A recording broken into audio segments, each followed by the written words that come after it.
Assalamualaikum warahmatullahi wabarakatuh. Waalaikumsalam warahmatullahi wabarakatuh. Alhamdulillah wa sallallahu wa sallam wa baraka ala sayyidina Muhammadin wa alihi wa sahbihi ajma'in. نسأل الله سبحانه وتعالى في هذا الوقت المبارك أن ييسر لنا أمورنا وأن يشرح صدورنا وأن يجمعنا بمن يحب من عباده الصالحين. اللهم آمين. Bismillahirrahmanirrahim. Setelah beliau tadi membaca puji-pujian kepada Allah Subhanahu wa taala dan berselawat kepada baginda Nabi Muhammad sallallahu alaihi wasallam, beliau mengatakan mudah-mudahan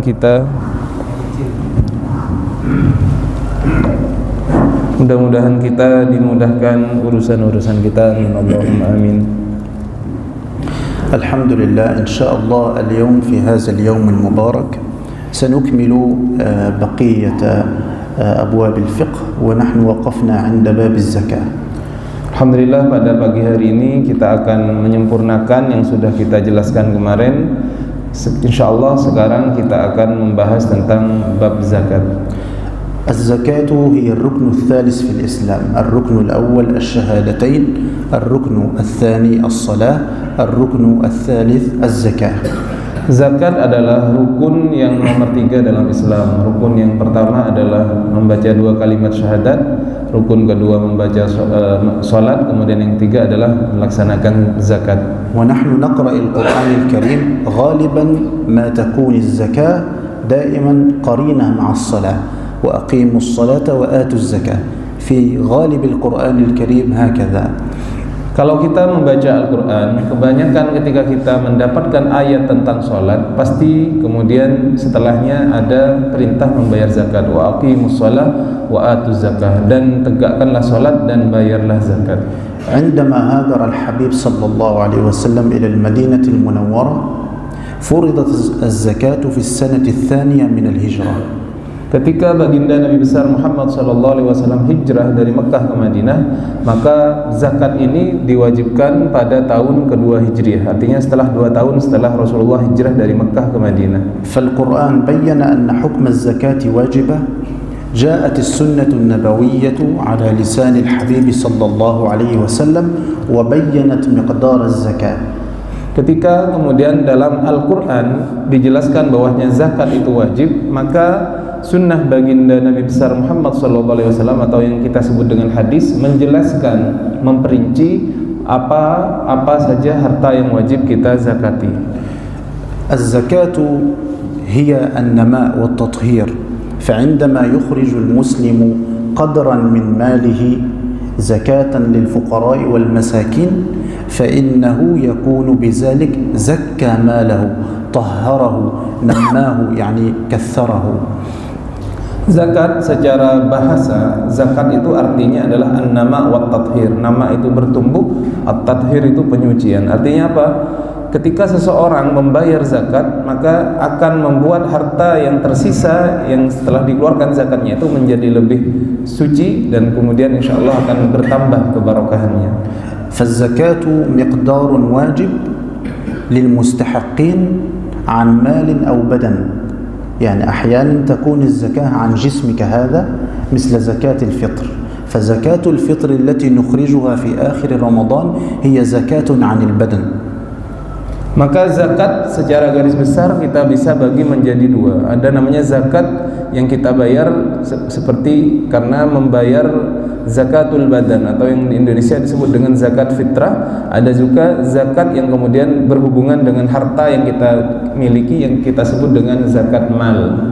طبعا زكاة الفطر واجبة على كل مسلم سواء فقير أو غني. إن شاء الله سيأتي وقتها ونشرحها إن شاء الله.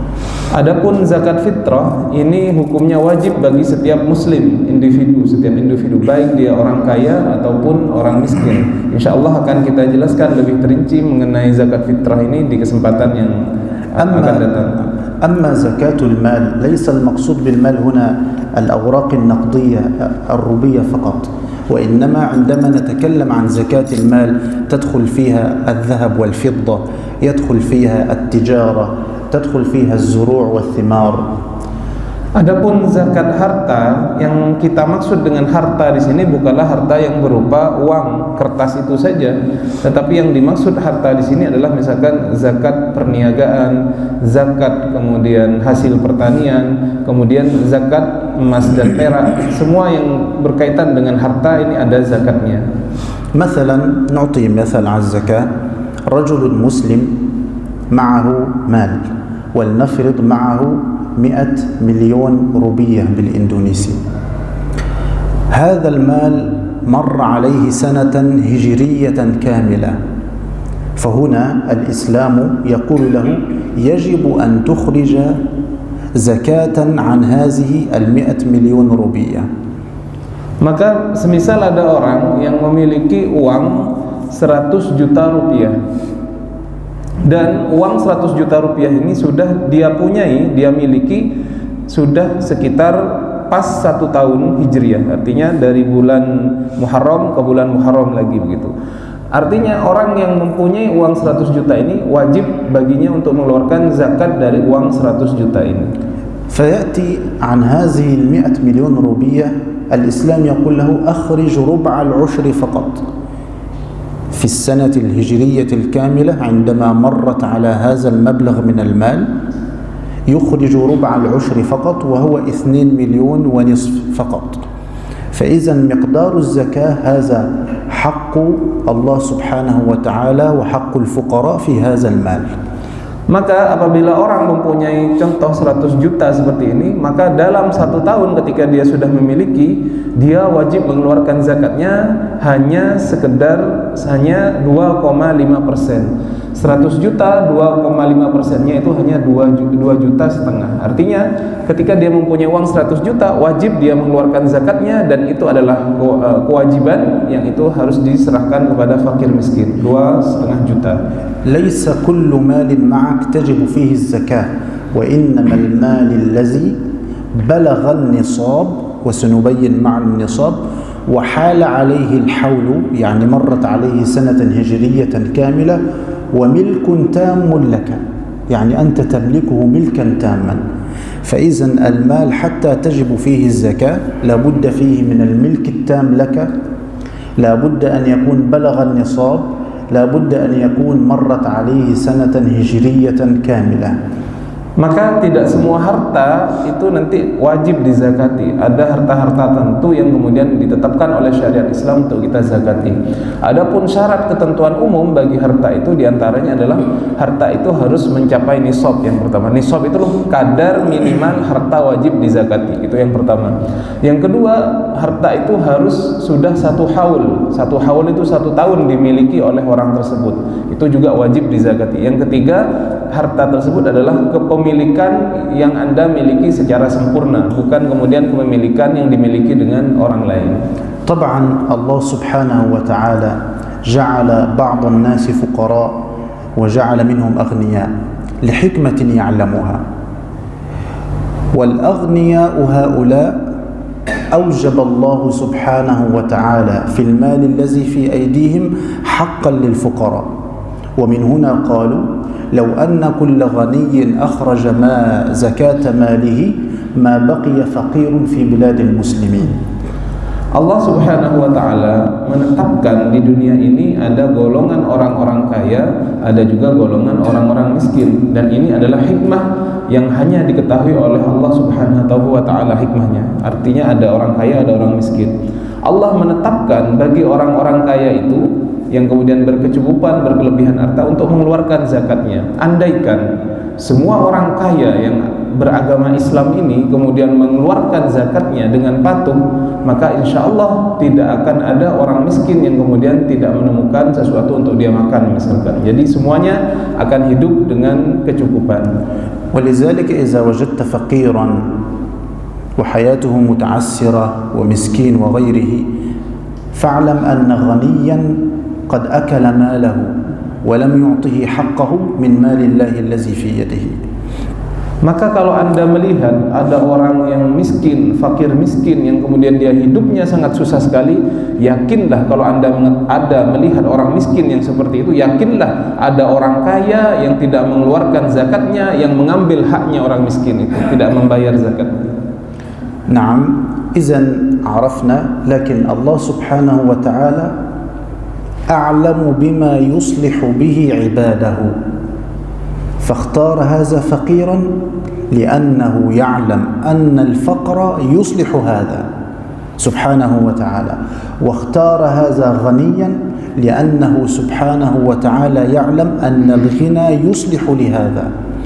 Allah Subhanahu wa taala ketika menetapkan seseorang, diberi takdir dia menjadi kaya, diberi takdir seseorang menjadi miskin, Allah Subhanahu wa taala lebih mengetahui keadaan masing-masing tiap orang itu. Artinya Allah memilih orang ini pantas dia kemudian dijadikan orang yang kaya misalnya, yang ini lebih cocok baginya dia menjadi orang miskin, dan ini karena ada hikmah yang Allah Subhanahu wa taala yang mengetahuinya.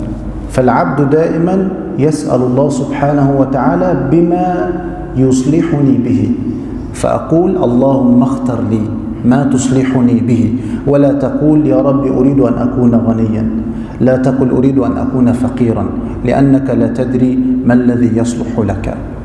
Seorang hamba yang keyakinannya penuh kepada Allah Subhanahu wa taala, ketika berdoa dia akan mengatakan, ya Allah, pilihkanlah aku hidup yang cocok bagi diriku. Artinya dia tidak berdoa ya Allah jadikanlah aku kaya, ya Allah jadikanlah aku begini, tapi dia menyerahkan urusannya kepada Allah dengan doanya, ya Allah berikanlah aku apa yang cocok bagi diriku.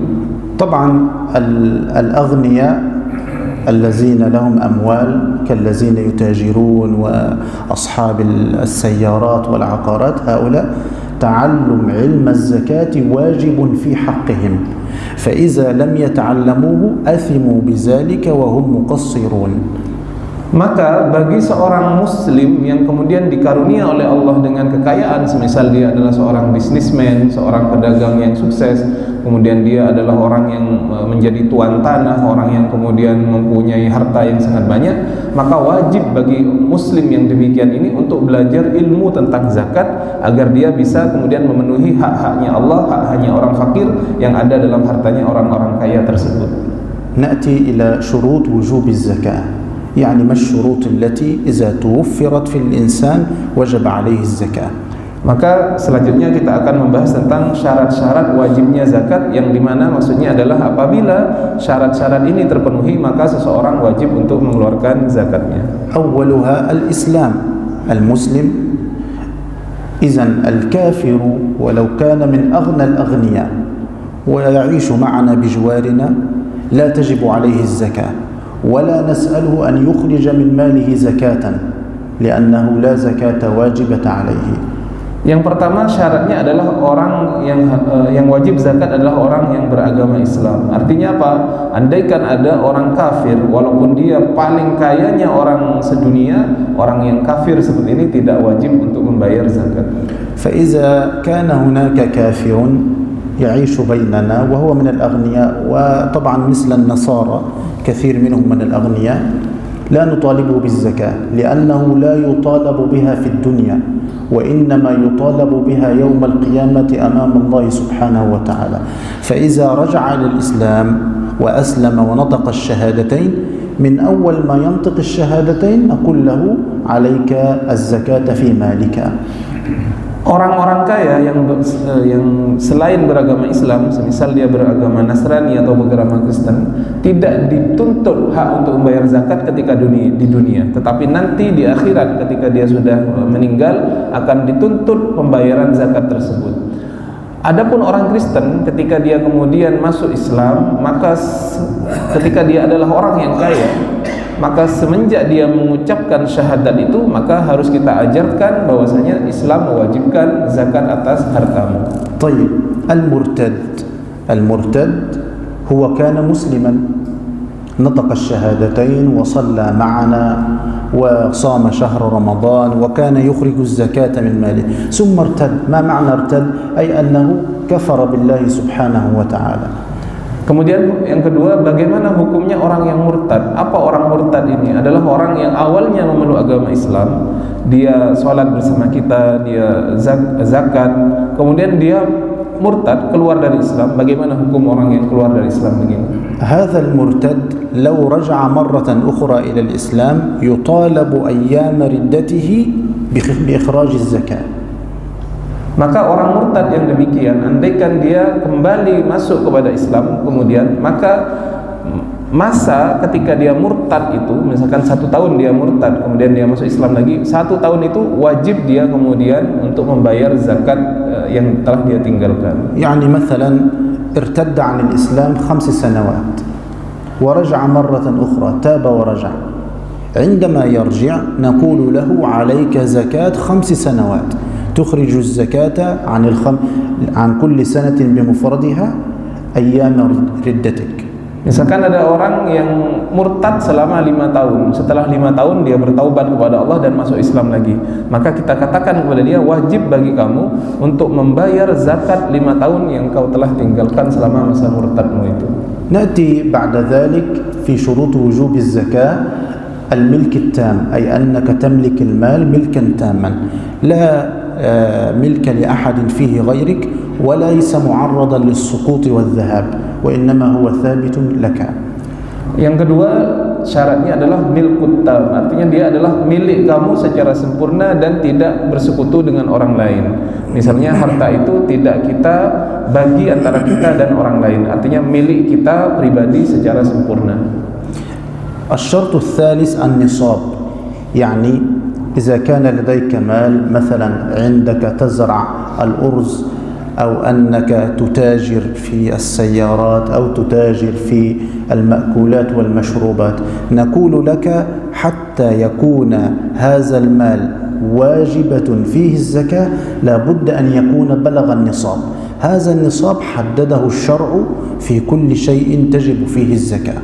Kemudian syarat berikutnya adalah harus mencapai nisab. Semisal Anda adalah seseorang yang kemudian berkecimpung dalam bisnis tanah atau bisnis-bisnis yang lain, atau kita mempunyai sawah yang sangat luas, maka kemudian akan ada kadar minimal nanti nisab yang akan kemudian wajib zakat apabila telah mencapai kadar tersebut. Insyaallah sanubayyin an-nisab fi kulli syai'. InsyaAllah akan kita jelaskan kadar-kadar daripada nisab dari setiap sesuatu. كذلك لو هناك في من شروط وجوب الزكاة لا يشترط فيها البلوغ ولا زوال العقل، يعني لو هناك مجنون وله مال كثير يجب على وليه أن يخرج الزكاة عن مال هذا المجنون، ولو كان هناك صبي وله مال كثير ولم يبلغ يجب عن وليه أن يخرج زكاة مال هذا الصبي. Maka dalam masalah zakat ini, orang yang kemudian tidak mencapai usia akil baligh ataupun orang yang kita bilang hilang akal, orang gila misalkan, andaikan orang yang belum akil baligh ini ataupun orang gila ini mempunyai harta yang telah sampai kepada nisab, maka wajib bagi walinya, orang yang mengurusinya, maka wajib mengeluarkan harta dari orang gila ataupun dari anak yang belum mencapai akil baligh ini. طبعا بخلاف الصلاة والصيام والحج فإنه يجب فيها البلوغ والعقل، الزكاة لا يجب فيها البلوغ ولا العقل. Maka dalam masalah zakat ini membedai misalkan dalam masalah sholat, puasa dan lain-lain, karena dalam sholat dan puasa itu harus sudah akil baligh dan juga tidak kemudian tidak gila. هل تجب الزكاة في كل الأموال؟ يعني أي مال عندك تجب فيه الزكاة؟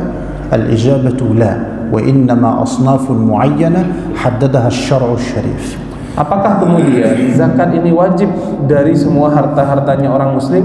Tidak. Jawabannya adalah tidak, karena Allah Subhanahu wa taala menentukan harta-harta apa saja yang kemudian wajib untuk dizakati. مثلا رجل عنده يحب الفرس كالعرب عندهم يحبون الفرس، وعنده 1000 فرس، مزرعة فرس، لا يبيع ولا يشتري، وإنما يضعها فقط للزينة وللجري عليها والمرح وهكذا. هنا الشرع لم يوجب فيها زكاة لأنها لم تدخل في الأصناف التي أوجب الشرع فيها الزكاة. Semisal orang Arab ini kan suka dengan kuda. Misalkan dia punya 1000 kuda yang dia kemudian taruh di sebuah kandang, dia tidak jual kuda itu, hanya sebagai hobi, disimpan saja 1000 kuda, maka syariat Islam tidak mewajibkan harta yang demikian ada zakatnya, karena memang kuda ini tidak termasuk harta yang kemudian wajib dizakati. أيضا رجل عنده سيارتان 3 4 لا تجب عليها الزكاة، عنده بيت 2 3 4 لا يعمل فيهما بالتجارة، لا يتاجر فيهما وإنما يمتلكها فقط، لا تجب فيها الزكاة. Demikian juga misalkan ada orang punya rumah 3-4 rumah, kemudian dia tidak memperdagangkan rumah itu, artinya bukan rumah untuk diperjualbelikan, maka rumah yang seperti ini yang hanya dia miliki saja ini tidak wajib dizakati. إذن ما الأصناف التي تجب فيها الزكاة؟ الذهب والفضة 2، ثم الزروع والثمار 4، ثم الإبل والبقر والغنم 7، ثم عروض التجارة. Maka harta yang wajib kita zakati kalau kita punya diantaranya adalah adzhab wal fiddah, emas dan perak. Kemudian hasil bumi itu juga wajib dizakati. Kemudian az-zuru' was-thimar, الذهب والفضة الزروع والثمار هكذا 4. Nah, ثم نستمر. ثم الإبل والبقر والغنم. Kemudian yang ketiga adalah ibil ini adalah unta, bakor itu sapi, ghanam itu kambing. Andaikan dia mempunyai peternakan, maka ketika sampai nisabnya wajib untuk dikeluarkan zakatnya, dan juga perdagangan itu juga wajib dikeluarkan zakatnya. ثم عروض التجارة والتمر والعنب. طبعا التمر والعنب هذا في بلاد العرب، الإبل والبقر والغنم ربما في بلاد العرب، سنوضح الآن. Juga yang masuk dalam yang wajib dizakati adalah kurma dan juga anggur. Kemudian juga kalau di Indonesia mungkin orang yang mempunyai peternakan kambing, peternakan sapi yang banyak jumlah sapinya itu wajib dizakati. إذن كم 10 ذهب فضة إبل بقر غنم 5 هكذا. Maka ada 10 macam harta yang wajib kita zakati, yaitu emas, perak, kemudian sapi, kambing dan juga unta. Itu yang kelima. نعم. ثم التمر والعنب. Kemudian 6 yang ketujuh adalah tamar dan inab, yaitu anggur dan kurma. ثم عروض التجارة. Kemudian berikutnya adalah harta perdagangan. ثم العملات الورقية. Kemudian uang yang kita miliki, kalau misalkan itu sudah sampai 1 tahun itu juga wajib dizakati. نعم. إذن هذه الأصناف فيها زكاة، لكن إذا بلغت النصاب. Maka 10 hal yang saya sebutkan tadi semuanya wajib dizakati, tetapi dengan syarat sudah sampai kepada nisab. Nisab yaitu kadar minimal harta itu kemudian wajib dikeluarkan zakat. مثلا سنعطي مثال ونختم الدرس. مثلا رجل اشترى ذهبا ووضعه في بيته. هذا الذهب اشتراه ليحفظ به قيمة العملة الورقية، لأن الذهب طبعا يرتفع مع ارتفاع العملة أحيانا تقل، والذهب يظل ثابتا يحافظ لك على العملة. فقال يعني معي مبلغ من المال 100 مليون روبية، أشتري به 85 جرام ذهب وأضعهم عندي يحفظون لي قيمة المال. Saya berikan contoh dan saya akhiri insyaallah daras pada pagi hari ini dengan contoh ini. Semisal ada orang yang menyimpan emas di rumahnya, karena dia yang kita ketahui emas ini nilainya tetap atau bahkan kadang-kadang lebih tinggi daripada menyimpan uang tunai. Dia menyimpan emas, misal dia punya uang tunai 100 juta, kemudian dia belikan 100 juta ini emas dan dia simpan di rumahnya. هنا مرت عليها حول كاملا، سنة كاملة، 85 جرام ذهب نصاب الذهب، ليس حليا يعني ليس تلبسه المرأة، وإنما يحفظ به قيمة المال. هنا نقول يجب عليك أن تخرج زكاة هذا الذهب والفضة. Maka nisabnya zakat emas itu adalah 85 gram. Apabila kita mempunyai 85 gram atau lebih emas, maka wajib dizakati. Jadi setiap kita menyimpan emas dan sudah menyampai 85 gram dan sudah 1 tahun dari bulan Muharram ke bulan Muharram gitu misalnya, itu maka wajib dizakati. فإذا كان الذهب هذا أقل من 85 جرام لا تجب فيه زكاة، لا زكاة فيه. Adapun apabila Anda menyimpan emas dan emas itu tidak mencapai 85 gram atau emas itu dipakai menjadi perhiasan, tidak disimpan, maka itu tidak ada zakatnya. وإذا كان هذا الذهب هو حلي للمرأة تلبسه هكذا لا زكاة فيه. Adapun emas, walaupun dia mencapai nisab tetapi dia dipakai oleh perempuan sebagai perhiasan, maka itu juga tidak ada zakatnya. نعم. طيب كيف تحسب قيمته؟ نأتي إلى 85 جرام ذهب ثم نرى كم سعرها في السوق، بكم مليون روبية، بكم روبية، ثم نحسب هذه الروبيات نقسمها على 40 تخرج لك الزكاة أو مقدار الزكاة. Yani rubul usyur ya. Nah. Jadi andaikan kita ingin mengetahui jumlah berapa rupiah yang harus kita keluarkan dari harta kita itu, kita uangkan emas itu berapa sekarang di pasar, 1 gramnya berapa, kita kalikan, baru nanti kita keluarkan zakatnya 2,5% daripada emas yang kita miliki itu. Nah, soal. Nah, silakan kalau ada yang ingin ditanyakan berkaitan materi tentang zakat yang sebagian sudah dijelaskan oleh Syekh Amr tadi. Monggo, mungkin ada yang bertanya. Betul. Assalamualaikum warahmatullahi wabarakatuh. Waalaikumsalam warahmatullahi wabarakatuh. Ada dua yang ingin saya tanyakan. Yang pertama terkait dengan zakat harta atau mungkin spesifik zakat penghasilan. Jadi zakat penghasilan itu apakah boleh, misalkan kan kita dikenakan pajak gitu. Nah, apakah boleh itu diniatkan sebagai zakat atas penghasilan? Kemudian yang kedua, zakat penghasilan itu kadang dimaknai sendiri, kadang karena memang dia nggak pernah belajar gitu.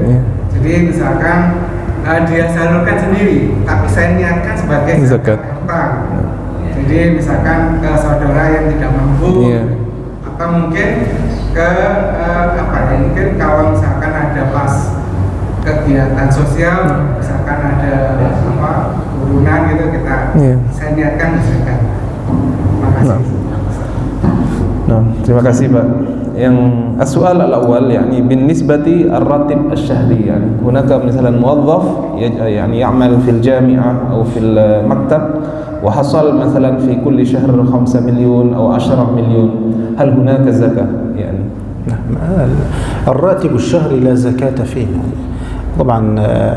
طبعا لو كان هناك معك مال كثير كما قلنا مثلا وهذا المال مر عليه الحول وبلغ النصاب يجب فيه الزكاة، يعني مال تدخره ك100 مليون يعني. لكن الراتب الشهري لا زكاة فيه. لكن لو أخرجت منه صدقة، طبعا نحن نتكلم عن الزكاة، هذا بخلاف الصدقات. الصدقات أردت تخرج ما تشاء فأخرج، لأن الصدقة يعني مهمة جدا في حياة المسلم. Sebenarnya kalau masalah zakat penghasilan itu sebenarnya tidak termasuk dalam harta yang wajib dizakati, karena sudah saya jelaskan tadi 10 macam daripada harta yang wajib dizakati. Andaikan dia kemudian mengumpulkan uangnya di rumah dan sudah sampai haul, kemudian sudah sampai kepada nisabnya sekedar senilai 85 gram emas itu, maka itu wajib dizakati. Ini masalah zakat, tidak ada zakatnya memang, tetapi yang Anda lakukan semisal dikeluarkan untuk diberikan kepada fakir miskin, kemudian ada zakat penghasilannya, maka itu masuk dalam bab sedekah. Dan ini sangat penting juga dalam Islam, karena memang zakat dan sedekah ini sesuatu yang sangat dianjurkan dalam Islam gitu. نعم. فحتى تجب الزكاة في شيء لابد أن يبلغ النصاب، وكما قلنا وطبعا الأنصبة إن شاء الله سنبينها، وهي يعني أمور سهلة إن شاء الله. Insyaallah pada pertemuan selanjutnya kita akan memperinci satu-satu daripada nisab dari tiap-tiap harta yang wajib dizakati insyaallah. Ada lagi yang mau bertanya? Silakan. Assalamualaikum warahmatullahi wabarakatuh. Waalaikumsalam warahmatullahi wabarakatuh. Jadi semisal kita punya harta berupa rumah atau kos-kosan atau rumah yang disewakan atau mungkin kendaraan yang disewakan, nah itu apakah wajib juga dizakati? Jadi kan termasuk disewakan itu mungkin dimasuk apakah itu Tijar, diperdagangkan benar. perdagangan? Jadi misalnya punya sepeda motor Iya. disewakan, mobil disewakan, Iya. rumah atau kos-kosan juga disewakan. Iya. Apakah wajib dikeluarkan zakatnya hasil dari persewaan? Nah, makasih. Ya, terima kasih Pak Rasul. Jadi as-su'al yakni hal fiha zakah, misalnya ar-rajul indahu bait mustajar, bait mustajar atau sayyarah lil ijar, hal hunaka zakah lil bait atau lil sayyarah alladhi yustajar?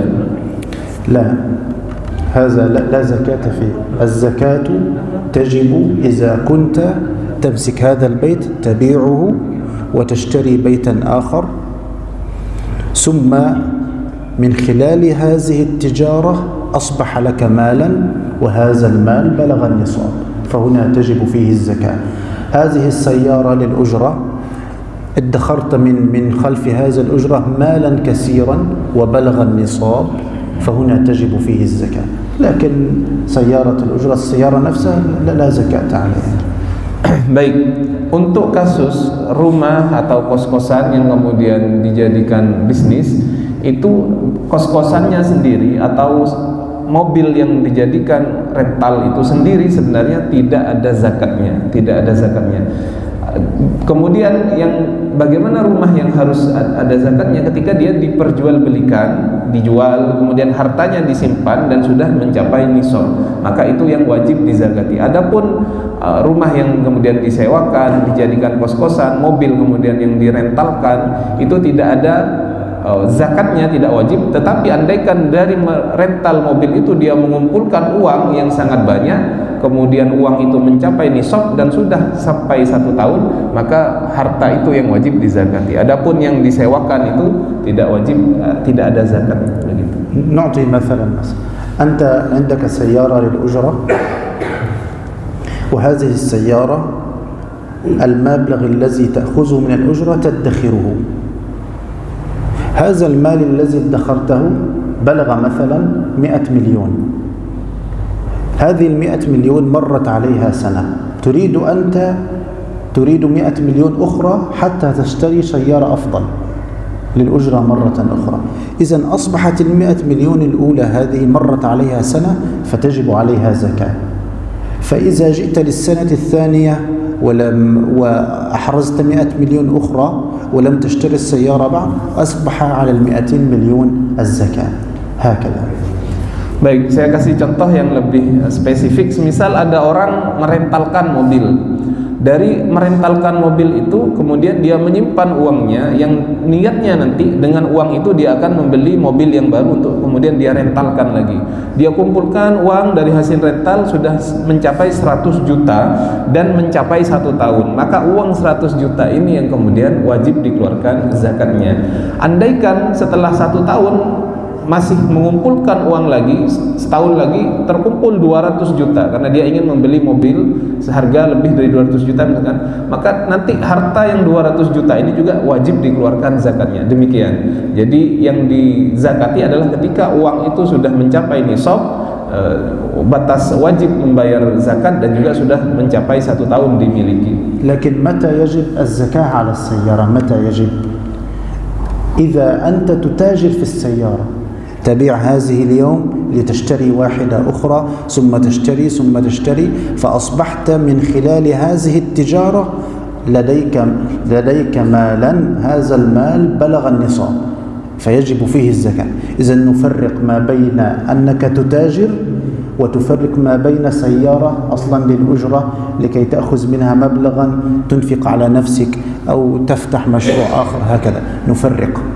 Maka kita harus membedakan harta yang kemudian kita simpan dari hasil rental mobil misalkan untuk kemudian disimpan untuk beli mobil lagi yang sudah mencapai 1 tahun dan itu wajib dizakati, dengan harta tijarah. Yang dimaksud harta tijarah yang perdagangan yang wajib dizakati, misalkan ketika saya jual beli mobil, semisal saya jual ini kemudian dapat lagi, jual ini kemudian dapat lagi, begitu, dan harta yang kemudian saya dapatkan itu sudah mencapai nisab, maka harta yang seperti ini yang wajib dizakati. Dari hasil perdagangan yang sangat besar itu sudah mencapai nisab, ketika saya jual untungnya besar, kemudian jual mobil yang ini untungnya besar dan mencapai nisab, uang saya itu sudah mencapai batas kadar yang wajib dizakati, maka itu yang wajib dizakati. Baik, ada lagi? Waalaikumsalam warahmatullahi wabarakatuh. Istilah zakat profesi. Jadi semua seorang guru, seorang dokter, kalau zakat profesi itu kan tidak harus risau, artinya harus sekian, harus tahu. Tapi ketika dia 1 bulan itu mendapat gaji, maka 2,5% dikeluarkan dari gaji berapapun besarnya. Apa seperti itu zakat profesi? Baik, huna fi Indonesia yakni masyhur kalimah zakah li ar-ratib, yani masyhur huna al-kalimah zakat li ar-ratib syahriyan. Wa huna lam yushtarat az-zakah li ar-ratib hada balagha al-hawl wa aidan balagha an-nisab. Idan مثلا الحصل على 10 مليون في كل شهر لابد أن نخرج منه يعني ربع الأشر. نعم، هل هذا صحيح؟ لا يا سيدي، هذا لو أنت تخرج من 10 مليون هذا يسمى صدقة وليس زكاة، وليس زكاة. لا يعني الراتب الشهري لا زكاة عليه، لا زكاة عليه، لأنه أولا لم تتوفر فيه شروط الزكاة. أولا لم يمر عليه حول، والزكاة لا بد أن يمر عليها حولا كاملا. ثانيا أنه لم يبلغ النصاب، وهو لم يبلغ النصاب لأنما هو يعني شيء في كل شهر. إذن الراتب الشهري يا إخوة لا زكاة عليه، وإنما ربما من يقول زكاة يقصد بها الصدقة، لأن معنى الزكاة الصدقة. Baik, kalau dari hukum Islam yang kita pelajari, untuk zakat dari gaji bulanan ini sebenarnya tidak ada ketentuannya, artinya tidak masuk dalam zakat kategori yang diwajibkan dalam Islam. Karena zakat dalam Islam yang dinamakan zakat itu harus sampai kepada nisab dan juga sudah sampai 1 tahun dimiliki, maka itu adalah zakat. Adapun yang di Indonesia yang masyhur dengan zakat profesi itu, mungkin orang yang membuat istilah itu sebenarnya adalah bermaksud dengan sodakoh. Jadi sodakoh dan zakat ini sebenarnya sama, dalam artian dia mengeluarkan harta yang kita miliki untuk kita berikan kepada orang yang berhak menerimanya. Begitu. Demikian. نعم.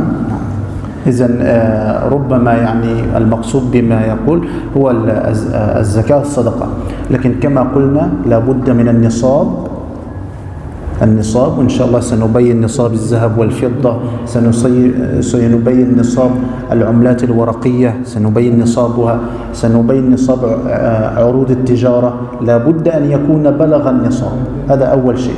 ثانيا مر عليه حولا كاملا. طبعا هذه الشروط ليست في زكاة في الراتب، وبالتالي لا زكاة في الراتب، لا زكاة، وإنما ما تخرجه هو صدقة فقط. Baik, insyaallah pada pertemuan selanjutnya kita akan lebih memperdalam lagi masalah zakat ini, yang kemudian kita ringkas tadi bahwasanya zakat itu yang kita pelajari bahwasanya harus mencapai nisab dan juga sudah dimiliki sekitar 1 tahun. Nakhtim itu. Nah. Tafadhal. الحمد لله رب العالمين، اللهم لك الحمد حمدا يا منان يا بديع السماوات والأرض يا ذا الجلال والإكرام. اللهم صل على سيدنا محمد وعلى آله وصحبه وسلم.